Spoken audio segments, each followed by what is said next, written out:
This channel does not promote any violent, harmful, or illegal activities. All content provided by this channel is meant for an educational purpose only.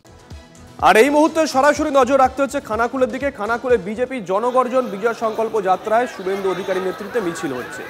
মিছিলে রয়েছেন আরামবাগের 4 জন BJP বিধায়ক। এই মুহূর্তে আমরা সেই ছবি আপনাদেরকে সরাসরি দেখাচ্ছি। শুভেন্দু অধিকারীর নেতৃত্বে খানাকুলে বিজেপির জনগর্জন বিজয় সংকল্প যাত্রা। শুভেন্দু অধিকারী যেমন রয়েছেন আরামবাগের 4 জন বিজেপি বিধায়ক এবং স্থানীয় বিজেপি নেতৃত্ব তারাও রয়েছেন। লাইভ ছবি আপনাদেরকে আমরা দেখাচ্ছি খানাকুলে।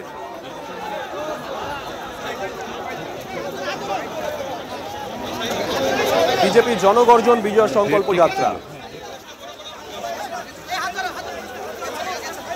শুভেন্দু অধিকারীর নেতৃত্বে এই মিছিল শুরু হয়েছে খানাকুলে।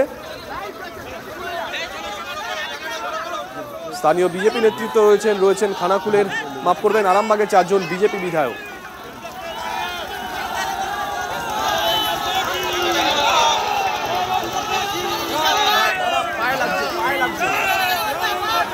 তন্মা আমাদের সঙ্গে টেলিফোনে রয়েছেন, আমাদের সহকর্মী। তন্মা, ছবি তো আমরা দেখছি, যাত্রা কোথা থেকে শুরু হয়েছে, কোথায় গিয়ে শেষ হবে, উদ্দেশ্যটা কি?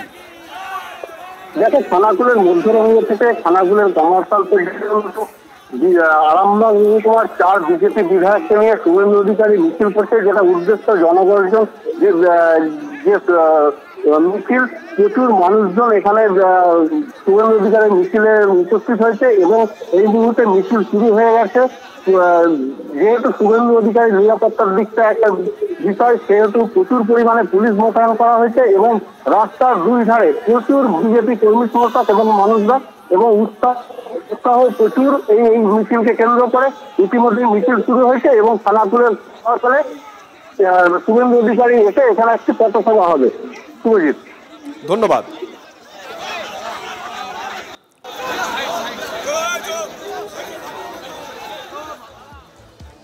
আর এবার নজর রাখবো মালদার দিকে। স্বামী স্ত্রী বিবাদ মেটাতে সালিশি সভা ডেকে 2 লাখ টাকা দাবি। টাকা না মিললে যুবককে অপহরণের অভিযোগ। অভিযুক্ত তৃণমূল বিধায়ক তথা প্রতিমন্ত্রী তাজমুল হোসেন ঘনিষ্ঠ নেতা তারিক আনোয়ার। অভিযুক্ত স্ত্রী তৃণমূল পঞ্চায়েতের সদস্য এবং অভিযুক্ত নিজেই পেশার সিভিক ভলেন্টিয়ার।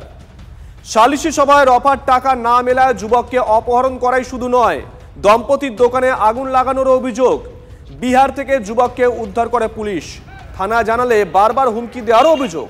মানতে নারাজ অভিযুক্ত তৃণমূল নেতা। তারিক মেম্বার এসে বলছে আমাকে যে তোমাকে যে বললাম যে 2 লাখ টাকা দিয়াও, তোমার ছেলেকে তোমাকে দিয়ে দিচ্ছি। আমাকে এসে ধমক দিছে কি আমার নামটা উঠিয়ে দাও। কিসের? আমি ওর থানায় নাম দিয়েছি, ওই যে ছেলেকে অপহরণ করে গেছে। বলছে তুমি আমার কি একটা অপরাধ করলে, তোমার 4 থেকে 3 গুণ অপরাধ তোমাকে দেখিয়ে ছাড়বো না। আজকে দেখিয়ে দিলে কিন্তু ওটাও কি করলো আজকে আগুন লাগিয়ে পুড়িয়ে দিল, সব ধ্বংস করে দিল আমার ছেলের দোকান। এখানে পাশেই বিহার, মানে দেশীয় অনেক পাশাপাশি রাজ্য যা থাকলে যা সমস্যা হয় সেগুলো সমস্যা হয়েছে। এগুলো নিয়ে দলীয় কোনো বক্তব্য নেই। এখন কে সিভিক ভলেন্টিয়ার, কে কি করবে, তার জন্য দলীয় কোনো বক্তব্য থাকা উচিত বলে আমি মনে করি। আমার ভাইকে নিয়ে যে কিডনি বিক্রি করে দেবে বলেছিল, আমার ভাইকে বলেছিল। আর 2 লাখ টাকার চাপও দিয়েছিল। যাই হোক, তারপরে কে দিয়েছিল চাপটা? তারিকুল মেম্বার। এটা কোন পার্টির মেম্বার? টিএমসির। বলে যে তুই যদি কেস না উঠাস তাহলে তোর বড় ক্ষতি হবে। কোথায় নিয়ে গেছিল? কাটিহার পূর্ণিয়া। আমার ভাইকে বলে যে সকাল হতে হতে তোরা খবর পাবি কিছু একটা বড় দুর্ঘটনা ঘটেছে তোদের। দোকানে এসে দেখি আমার দোকানে আগুন লেগে গেছে। এই ধরনের ঘটনা আমিও সকালে গিয়ে দেখেছি, কিন্তু এটা একদম মানা যায় না। যদি কেউ বা কারা করে থাকে, একদম মন নাই, এটাকে আমি সাপোর্ট করছি না। যদি কেউ করে থাকে এর তদন্ত হোক, আর উপযুক্ত শাস্তি আমিও চাই। কিন্তু আমার উপরে কেন করছে, আমার উপরে কোনো ষড়যন্ত্র থাকে বা কেন করছে সেটা বলতে পারছি। সালিসি ডেকেছিল, ওরাই ডেকেছিল, ওরাই আমাকে ডেকে নিয়ে গেছিল। আমি ওটা চেষ্টা করেছিলাম সমাধান করে দেওয়ার জন্য, কিন্তু সেটা হয়নি। আমার চেষ্টা আমি ব্যর্থ হয়ে গেছি। জায়গাতে 2 লক্ষ টাকা চেয়েছিলেন? একদম কিছু না, 1 টাকাও বলতে পারবো না। কেউ প্রমাণ করতে পারবে যে ওই আছে, আগুন লাগাবো তো আবার ভালো কাজ না। এটা তো একটা বিরাট একটা পাপের কাজ। ওটা প্রশাসনের ব্যাপার, ওটা প্রশাসন দেখছে। আমারও নাম বলতে পারে, তোমারও নাম বলতে পারে, সবারই নাম বলতে পারে, এটা একমাত্র প্রশাসন দেখবে। সালিসি সভা বসেছে, আশ্চর্যজনক, ভাবতে পারছেন? আয়ে দিন তৃণমূলের নেতা কর্মীরা সালিসি সভা বসাচ্ছেন। ওনাদেরকে অনুমতিটা দিল কে?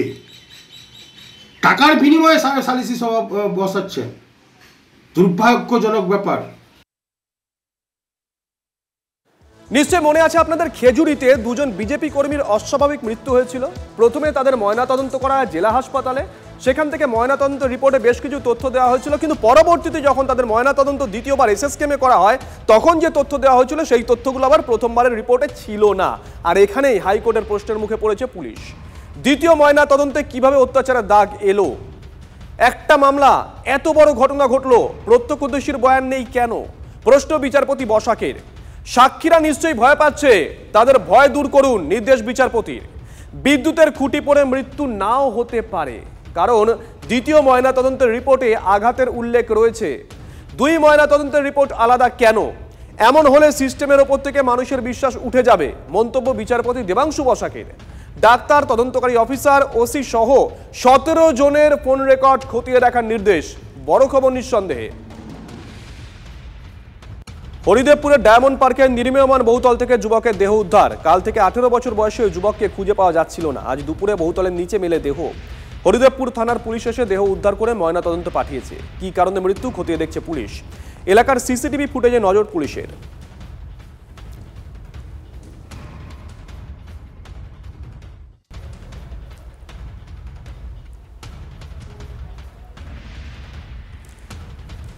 বিস্ফোরণে কেঁপে উঠল দুর্গাপুরের সিটি সেন্টার এলাকা। বাড়ির মধ্যে অগ্নি নির্বাপক যন্ত্রে গ্যাস ভরার সময় বিপত্তি, আচমকাই ঘটে যায় এই বিস্ফোরণ।